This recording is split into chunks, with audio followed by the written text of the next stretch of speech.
Akan Syafaati Suryo untuk sama-sama memantau hilal dari 4 titik. Sendiri bahwa teropong ataupun alat-alat yang kemudian digunakan oleh para tim pemantau ini belum dilepaskan sama sekali. Biasanya jika kemudian bulan telah terbenam, ini alat-alat langsung segera seperti itu untuk dikumpulkan ataupun diselesaikan di lokasi pemantauan. Namun hingga saat ini di pukul 18:31 waktu Indonesia Tengah di Kota Makassar, para tim pemantau masih terus melakukan pemantauan. Nah, ini juga kami masih akan memantau ataupun juga menunggu apakah ada data berikutnya yang akan mereka lihat, karena pada saat waktu matahari terbenam hingga waktu bulan terbenam tadi, cuaca di Kota Makassar memang ini tidak mendukung untuk bisa melihat apakah hilal terlihat dari Kota Makassar dengan konjungsi yang sudah ditentukan ataupun juga dengan lokasi Mall GTC Makassar yang berada di lintang 5 derajat dan juga bujur 19 derajat bujur timur, seperti itu dengan ketinggian 25 meter dari permukaan laut.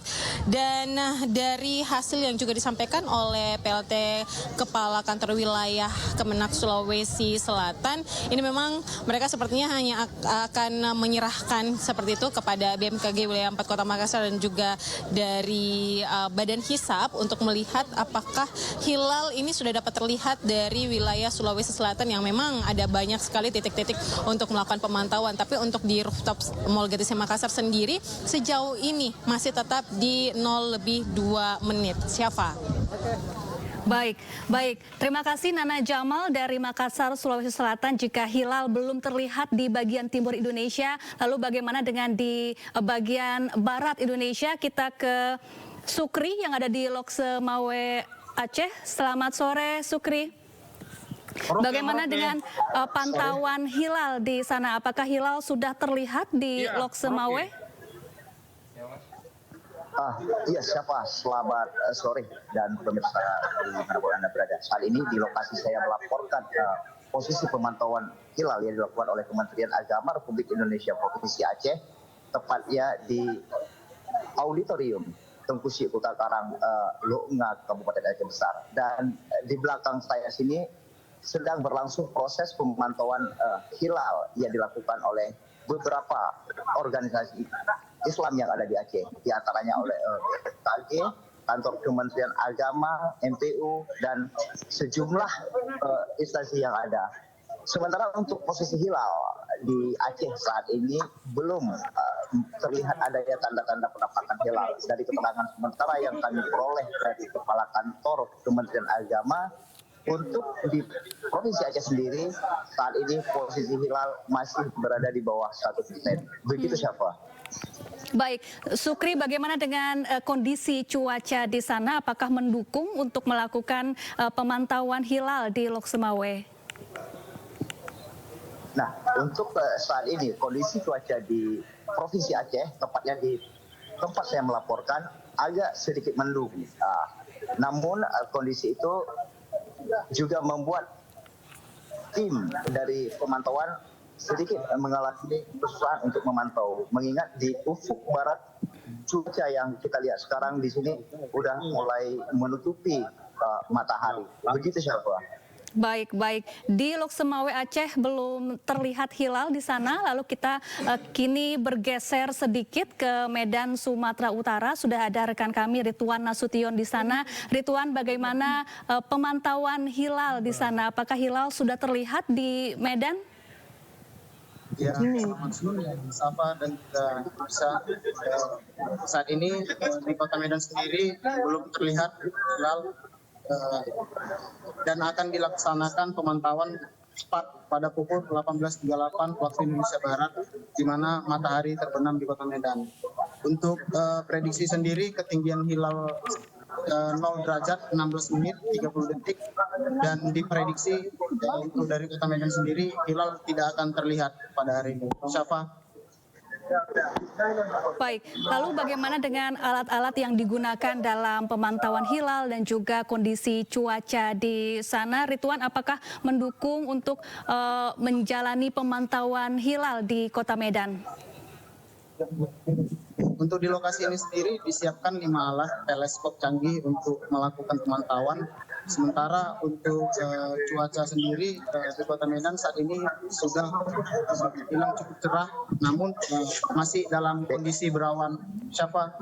Baik, terima kasih Ridwan Nasution. Selanjutnya kami akan menuju ke Aya Nufus di kantor Kementerian Agama Republik Indonesia Jakarta. Aya, bagaimana persiapan jalannya sidang isbat di sana? Apakah Kementerian Agama sudah menerima laporan dari seluruh wilayah di Indonesia terkait posisi hilal di pemantauan hilal sore hari ini?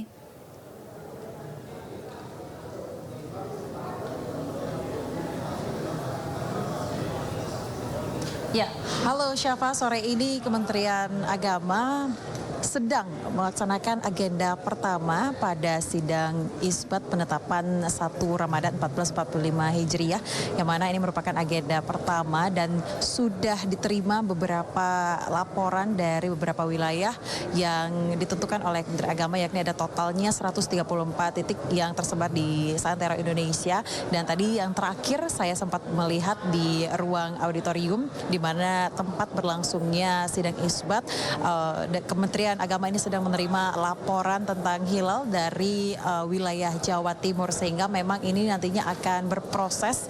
Dan untuk agenda pertama ini sendiri sudah berlangsung sejak pukul 17.00 waktu Indonesia Barat tadi, dan sudah dihadiri oleh sejumlah tamu undangan, yakni perwakilan dari Duta Besar Negara Sahabat, kemudian juga dari Komisi 8 DPR RI, kemudian dari BRIN, BMKG, dan juga tadi kami sempat melihat ada sejumlah tamu undangan dari Ponpes, dan juga kami tadi melihat adanya imam besar dari Masjid Istiqlal yang hadir pada sidang isbat kali ini. Dan seperti biasa Syafa dan juga pemirsa, untuk agenda pertama di sidang isbat ini merupakan pemaparan posisi hilal awal Ramadan 1445 Hijriah, yang mana kita tahu ini akan berdasarkan pada penghitungan astronomi, sehingga memang ini akan cukup menarik nantinya. Dan untuk pemaparan ini pun dilakukan dari tim hisab dan juga rukyat Kementerian Agama yang sudah dilakukan, dan kira-kira ini akan selesai sebelum maghrib nanti. Kemudian akan disusul dengan agenda kedua, yakni sidang isbat itu sendiri, yang mana ini akan dilakukan secara tertutup Syafa dan juga pemirsa, dan akan diikuti oleh peserta yang ada di sidang isbat itu sendiri. Dan kalau kita lihat untuk sidang isbat penetapan awal Ramadan 1445 Hijriah ini nantinya akan dilakukan setelah sholat maghrib. Dan selain data hisab atau informasi, sidang isbat ini juga akan merujuk pada hasil rukyatul hilal atau konfirmasi yang nanti akan dilakukan oleh tim Kemenak, lagi-lagi dari 134 lokasi seantero Indonesia. Dan kemudian nanti akan disusul dengan konferensi pers, yang mana ini akan dilakukan tepat di belakang saya. Ini sudah tersedia podium jumpa media begitu, atau konferensi pers yang mana nantinya akan dihadiri oleh Menteri Agama Republik Indonesia, kemudian juga Wakil Menteri Agama Republik Indonesia, kemudian juga Ditjen Bimas Islam, kemudian juga di sebelah kanan nanti akan ada perwakilan dari akan ada Ketua Komisi 8 DPR RI, dan juga akan dihadiri oleh Ketua MUI, sehingga memang nantinya akan lengkap di sini usai kedua agenda pertama dilaksanakan pada sidang isbat. Dan Kementerian Agama akan melakukan konferensi pers di sini untuk menyampaikan informasi kepada masyarakat tentang hasil dari sidang isbat. Tentunya kita akan melihat adanya potensi perbedaan antara Muhammadiyah dan juga pemerintah dan juga Nahdlatul Ulama, yang mana memang kalau Muhammadiyah sendiri ini sudah ditetapkan yakni akan jatuh pada esok hari, yakni hari Senin, dan untuk pemerintah sendiri diperkirakan akan jatuh pada hari Selasa. Namun kita akan sama-sama menantikan seperti apa hasil dari sidang isbat ini, Syafa. Baik, terima kasih Aya Nufus dari kantor Kemenak Republik Indonesia. Sebelumnya tadi ada Nana Jamal dari Makassar, Sulawesi Selatan. Kemudian ada Ridwan Nasution dari Medan, Sumatera Utara. Dan juga tadi ada Sukri dari Loksemawe, Aceh. Terima kasih rekan-rekan dan selamat bertugas kembali.